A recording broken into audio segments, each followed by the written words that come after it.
Aïe aïe aïe, on se retrouve pour un nouveau commentaire. Alors, tu le vois, c'est calme, hein. Il y a une petite photo en fond. Je t'ai mis Pau Capel, tu vois, avec sa cuisse énorme, lourde, volumineuse, contractée, tout ce qu'on aime. Pourquoi je t'ai mis Pau Capel? Eh bien, parce que nous allons commenter, enfin du moins retrouver son effort solitaire qu'il avait fait en 2020 là sur l'UTMB en solo, hein, parce qu'il y avait le Covid qui a empêché l'organisation de faire l'UTMB. Donc lui, son projet, si tu veux, c'était de faire ça en moins de 20 heures. C'est du jamais vu, hein, bien sûr. Tu vas me dire, oui, mais en 2017, François Den, non, mais c'était pas tout à fait le même parcours parce qu'il y avait des intempéries. Il n'avait pas fait le col des pyramides calcaires, il n'avait pas fait, il y avait un sentier qui avait été sauté vers la Foulie, il y avait eu un peu de route, et il n'y avait pas eu tête au vent. Voilà, tête au vent, j'en parlerai dans la vidéo, c'est terrible, affreux. Pau Capel, le vainqueur de l'édition 2019, en mettant quand même un peu plus de 3/4 d'heure d'avance à Xavier Thévenard, qui avait remporté l'épreuve 3 fois il remporte l'épreuve, Xavier, et là il y a un mec qui arrive et qui lui met 3/4 d'heure. Donc autant te dire qu'en fait là il fait son record breaking 20, tu vois, il veut mettre moins de 20 heures alors qu'en 2019 il a mis 20h19. 2019, 20h19. Putain, c'est un homme précis, tu vois, Pau Capel.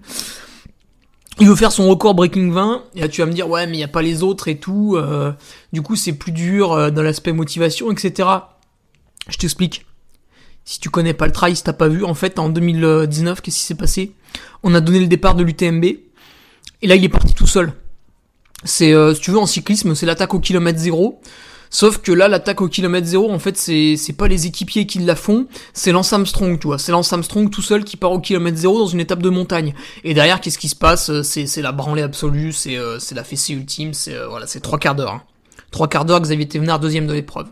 Donc je t'explique même pas le podium, le top 10, c'est lunaire, quoi. En fait, nous, on arrive, Pau, il est douché, il a mangé, tu vois, il est en train de faire un petit bisou à sa femme et il va se mettre au lit, quoi. C'est magnifique. Donc là, il s'élance tout seul, hein, forcément, pour le Breaking 20, voilà, pour mettre moins de 20 heures. Alors, c'est un concept plutôt débile, plutôt burné, hein, parce que ça n'a jamais été fait, et déjà, sa performance était énorme. Alors je vais m'appuyer sur les images de mon ami Christophe Gézoin, qui a sorti une très très très belle vidéo, hein, facile, hein, Pau Capel, Breaking 20. Voilà, il était présent, habitant à Argentière, il a été présent sur Chamonix pour le filmer un petit peu. Vous allez voir, c'est ni trop long ni pas assez, on se régale. Et puis derrière, on y va pour le commentaire. Je te laisse prendre place, je te laisse t'installer. Attention, hein, l'image elle va se barrer, on va partir pour la vidéo. Et puis là, tu me connais, après c'est plutôt rapide. Christophe, ouais, allez, juste un dernier mot pour le promouvoir entièrement, ce brave garçon, parce que quand même, il nous a réalisé une jolie vidéo, on va le mettre à l'honneur. Il m'avait fait aussi la vidéo, j'avais fissuré d'un record du monde de D+. Bon, depuis, il a été battu, hein, parce que ça a excité aussi 2-3 braves gens, cette histoire. Et c'est lui qui était venu filmer, donc ça, tu le retrouves facilement sur ma chaîne YouTube, Hugo Ferrari, record D+, ça doit traîner par là. C'est sympa, mais là, il s'est beaucoup amélioré, je trouve. Cette vidéo sur Pau Capel est de très grande qualité. Allez, top départ, c'est parti, on y va, on est dans Chamonix. Mes aïeux, Chamonix Game! Pau Capel est présent parmi nous, il est là, avec bien sûr les fanatiques, les amoureux de l'outdoor, malgré cette cochonnerie de Covid. Voilà, c'est parti pour mon Pau Capel, c'est parti, on est dans Cham. On gambade gentiment à 3 minutes au kill, voilà, c'est parti pour 171 km. Voilà, si tu fais un petit peu de course à pied, tu as noté que là, globalement, on est sur un rythme de cochon, hein. On n'est pas du tout dans la philosophie ultra trail, hein. Là, qu'est-ce que c'est que ça en fait? Toi, tu vois, ça c'est pas tes séances de piste en fait. Quand tu fais 10 x 400, 10 fois 400 mètres, tu vas plus doucement. Et lui part pour 171 km. Donc l'aspect gestion, l'aspect je pars prudemment, patati patata. En fait là, il a fait de la corde à sauter dessus quoi. Il a sauté à pieds joints dessus, c'est fini. Le respect est mort, enterré. Il passe aux ouches avec 3 minutes d'avance sur n'importe qui. Voilà, c'est parti. Montée du Delevray, je te fais pas un dessin, on se met directement au seuil derrière les suiveurs en PLS. Voilà, banzai. C'est parti pour Pau-Capel, le Delevray 800 mètres de D+, pour s'aiguiller un peu la cuisse. La cuisse, regarde là, il a mis un petit peu de compression. Pourquoi il met ça là? Parce que il sait pertinemment que en fait il va complètement bousiller son anatomie. Il sait qu'il va détruire chaque petite fibre. Il va venir la prendre comme ça, il va tirer dessus, il va la dégommer. Donc pour tenter de pallier à tout ça, un peu de compression. Le rythme est effréné. On arrive dans Saint-Gervais. Kilomètre à peu près 20. Tu vois sur les images, ça court bien. Ça court bien. 1h45 de course, tu veux, son projet Breaking 20, là, il est totalement en avance, il est en train de l'écraser, il est en train de le prendre, de le secouer, de faire « Oh, tu vas faire quoi, là, 20h, mais qu'est-ce que c'est que ça, 20h, moi je vais mettre 19h30, là, tu m'entends ou pas ?» Et c'est parti direction les Contamines. Alors les Contamines, d'habitude, n'importe qui y arrive de nuit, hein, même les premiers de l'UTMB, et en fait, là, Pau-Capel, tu vas le voir, notre Espagnol, la fine fleur de l'Espagne, celui qui doit bouder le chorizo, hein, bien sûr, il arrive, on est en début de soirée. Qu'est-ce qui se passe en début de soirée? On n'a jamais vu quelqu'un au Contamine à l'UTMB. Ça y est, ça tape déjà des coca, hein, si tu veux. Donc là, pareil, donc je t'ai passé le chapitre sur le départ lent en gestion. Je te passe aussi celui sur la nutrition saine, qui vise à utiliser les glucides rapides plutôt en fin de course. Non, directement, là, on attaque coca, caféine, pam. Le type, il est sur trail court, en fait. Pau-Capel, il s'est dit, tiens, je vais faire un trail court qui va m'amener au Contamine, puis je vais faire un trail court qui va m'amener au Lac Blanc, puis je vais faire un trail court qui va m'amener à Courmayeur. Le mec, il fout, tu vois. En fait, le mec, il fait un UTMB en étape, mais sans s'arrêter. Voilà, c'est un nouveau concept, il a lancé ça. Donc là, on attaque Notre-Dame de la Gorge, voilà, au petit trot, au footing. On regarde quand même la montre, parce que voilà, il a 10 minutes d'avance sur son propre record. C'est juste inacceptable sur le plan de vue, sur le plan physiologique. Si tu veux, là, tout le monde est choqué, bien sûr, autour. C'est pour ça qu'on trottine à côté de lui avec son téléphone, avec une caméra. On veut capturer l'image de la bête. Si tu veux, il est jeté dans l'arène. En fait, le gars, il est arrivé tout seul. Et il a dit oui, bonjour, je vais battre mon propre record de l'UTMB. Et en fait, je vais pas seulement le battre, je vais franchir une barrière qui n'a ni queue ni tête, la barrière des 20 heures. Tu vois, voilà, c'est un chiffre rond, j'ai envie de le battre. Oui, mais vous vous basez sur quoi pour ça? Rien du tout. Juste, je trouve ça stylé de mettre moins de 20 heures. Ah bon, d'accord. Mais vous croyez pas que... Non, ta gueule! Et c'est parti, là, on a zappé toute une partie... autour de Courmayeur, voilà, on est passé du kilomètre 40 au kilomètre 100, un bond dans l'espace-temps, voilà, et on le retrouve dans une descente de 20 km, wouhou! Donc quand t'es au kilomètre 100 et que tu te lances dans une descente de 20 km, en fait, si tu veux, comment ça se passe au niveau de tes jambes? Je t'explique, il faut que tu prennes Didier, camionneur depuis 30 ans, routier, tu vois, routier à l'international, avec un semi-remorque. Toi, t'es allongé sur une route, lui, il met les gaz, tac, il te roule dessus. Ensuite, il mange un tacos, tu vois, il s'arrête, hop, il a l'aspect, il fait une petite pause, comme Pao, là. Il recule pour te rouler dessus. Et là, t'as à peu près la sensation d'une descente de 20 km après 100 bornes. Voilà.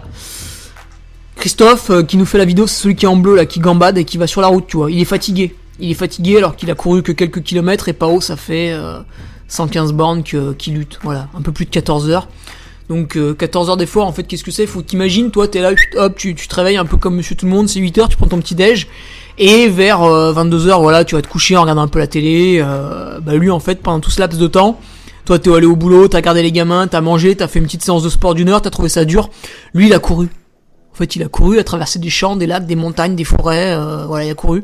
Et il court encore. Tu vois, il court encore, il a pas dormi. Il a pas dormi parce que c'est beaucoup trop aidé, tu vois, dormir. Donc il a pas dormi, il avance en courant dans une bosse, tu vois. Au moment où, voilà, tu vois, on passe Champex-Lac, kilomètre 123, plus de 14 heures d'effort. Au moment où tout le monde, en fait, a mal absolument partout, et va marcher dans... tu vois, dès qu'il y a 1% de pente, on va marcher. Lui, il court encore, en fait. Donc, si tu veux, à qui il peut se comparer, en fait? À personne. Uniquement à lui-même. Uniquement à lui-même et à son chrono de 20h19 en 2019. 20h19, 2019, 2020, il veut passer sous les 20h. Putain, c'est un homme de chiffres. C'est un homme de chiffres, c'est un homme de lettres. Et regarde-le. Regarde la bête. Oh là là. Tu sens quand même au niveau du bassin, ça coince un petit peu. Hein. Tu sens qu'il y a N'Golo qui l'a attrapé et que voilà, ça devient un peu plus lourd, ça devient un peu plus poussif. Il est un petit peu cassé en deux, comme s'il sortait d'une soirée un peu SM, comme tiens, qu'est-ce que j'ai vu l'autre fois dans le journal Ah oui, une partouze en Belgique avec des députés alors qu'on est censé se confiner. Bon, c'est fabuleux. Et ben c'est un peu ça là, tu vois, il est cassé, fracassé. Donc voilà, c'est un peu notre député belge qui s'est enfui d'une partouze. Je vous laisse lire ça dans le journal, c'est magnifique. Il cède même de la rambarde sur le pont. Donc là, la tête penche vers l'avant. Voilà, il va la baisser même. Ouais, c'est ça. Donc là, c'est la fatigue. C'est la compréhension de l'échec. À peu près 17 heures d'effort.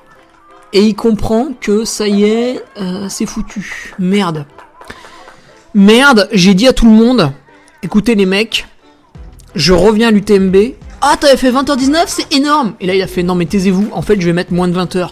Et là, pendant 2 mois, les gens ont fait, non, c'est pas croyable, c'est énorme et tout. Oh là là là là là là. Et le monde entier, tu vois, fan absolu, le gars veut mettre moins de 20h, l'UTMB, patati patata, tout le monde le sait. Et il se lance. Et là, en fait, il comprend que ça va pas le faire. Il comprend qu'il va échouer. Que tout le monde le regarde. Et que les gens jugent, tu vois, tous les gens jaloux, ils pointent du doigt, ils font ouah, trop nul, là, est parti trop vite, patati patata, tu sais, ils jettent des pierres, là, alors qu'ils sont sur le canapé en train de se pignoler, tu vois, devant Derrick. Et quand même, ils osent critiquer. Regarde-moi ces boys bands là, en blanc, c'est magnifique. On dirait les Stormtroopers dans Star Wars. À tout moment, il y a un chevalier Jedi qui va venir et qui va l'adouber. À tout moment, tu vois, il peut y avoir Dark Vador, sabre laser rouge qui sort et qui fait oh, Pao là, oh, qu'est-ce que tu fais là? Il reste tête au vent là, oh. Lève la tête, tu vois, hein, tête au vent justement, tête au vent, 700 mètres de dénive, une pente atroce, horrible, des cailloux absolument partout, là vous allez voir ça dans à peine 10 secondes, c'est l'horreur absolue, en fait, tête au vent, c'est la dernière montée, toi tu peux plus lever ton pied de 10 cm, il faut quand même te taper des putains de marches à la con là jusqu'au sommet, alors oui c'est beau, oui c'est magnifique, oui c'est la conclusion de la course, mais à ce moment-là, t'as beau être un amoureux de la montagne, en fait t'as plus envie. Il y a que Xavier Thévenard que ça fait bander les 15 dernières bornes, tu vois. Tout le reste du peloton est rôti. Tout le reste du peloton n'a qu'une envie, qu'une saveur, qu'une intention, c'est se coucher par terre et dormir. Et il y a Xavier Thévenard, le frappadingue, qui lui commence juste, tu vois, à prendre son pied, commence juste à accélérer et à défoncer tout le monde. Donc allez, c'est l'arrivée pour Pau Capel, il a oublié son masque, il met sa veste devant son museau, parce que si tu veux, quand t'as passé plus de 20 heures... à courir autour du Mont Blanc, oui, là, t'as oublié qu'en fait le monde s'arrêtait de tourner à cause d'un virus invisible, Covid-19, voilà, qui frappe un peu les personnes âgées, puis toi, bah, tu fais le tour du Mont Blanc, voilà, 21h17, qu'est-ce qui se passe? Qui peut rivaliser? Parce qu'en fait, tout le monde dit, ouais, il a échoué, mais en fait, il y a qu'une seule personne qui a mis moins de temps que lui, il s'appelle Xavier Thévenard. Donc, qui peut rivaliser? Bah, lui-même, Pao, et Donc, bravo monsieur, il a essayé, il a échoué. Quand même, tu vois, les burnes étaient là, il les a mis dans son camelback, il a été obligé de prendre tu vois, chez Salomon, il a été obligé de prendre un sac de 12 litres pour porter ses burnes tellement elles étaient grosses, tu vois.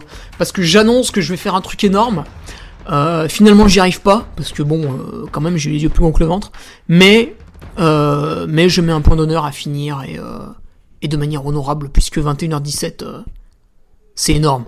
Bravo et merci, rendez-vous en 2021.